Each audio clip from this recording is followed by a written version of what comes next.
મતદાર યાદી ખાસ સઘન સુધારણા અભિયાન ચાલી રહ્યું છે। એસઆઈઆર પ્રક્રિયા દરમિયાન તમારું એન્યુમરેશન ફોર્મ સબમિટ થયું છે કે નહીં, એ સ્પેશિયલ ઇન્ટેન્સિવ રિવિઝન દરમિયાન તમારું એન્યુમરેશન ફોર્મ સબમિટ થયું હશે તો ચેક કરવા માટે તમારે શું કરવાનું છે?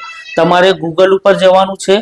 ગૂગલ ઉપર ગયા બાદ તમારે ઇલેક્શન કમિશન ઓફ ઇન્ડિયા લખવાનું છે અને ઇલેક્શન કમિશન ઓફ ઇન્ડિયાની વેબસાઇટ ઉપર આવશો એટલે તમારે હોમ પેજ ઈસીઆઈ લખેલું આવશે, ત્યાં તમારે ક્લિક કરવાનું છે। ત્યારબાદ તમારે ફિલ એન્યુમરેશન ફોર્મ જે ગ્રીન કલરનું બોક્સ છે ત્યાં ક્લિક કરવાનું છે। ત્યારબાદ તમારે ગુજરાતની પસંદગી કરવાની છે।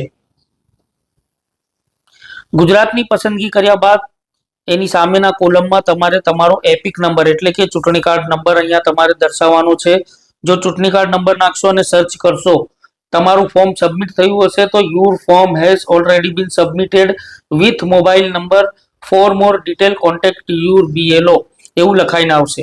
અને નહીં થયું હોય તેવા સમયે સ્ક્રીન ઉપર દર્શાવવામાં આવેલું છે એ સમયે તમારે આ પ્રકારનું લખાણ લખેલું આવશે, ત્યારે તેવા સમયે તમારે તમારા વિસ્તારના બીએલઓનું નામ અને તેનો મોબાઈલ નંબર પણ દર્શાવવામાં આવશે।